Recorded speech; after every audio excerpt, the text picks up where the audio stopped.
ராமன் பெற்ற குணங்கள் எல்லாம் நாமும் பெற்று மகிழ்ந்திடுவோம்.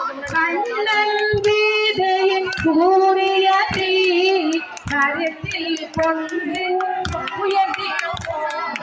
வாழ்ந்து காட்டிய ராமனையும் கடியை காட்டிய கண்ணனையும் ராம் ஸ்ரீராம் ஜெய ராம் சீதாராம் ராம் ஸ்ரீராம் ஜெய ராம் சீதாராம் ராம் ஸ்ரீராம் ஜெய ராம் சீதாராம் ராம் ஸ்ரீராம் ஜெய ராம் சீதாராம் ராம் ஸ்ரீராம் ஜெய ராம் சீதாராம் ராம் ஸ்ரீராம் जय राम सीता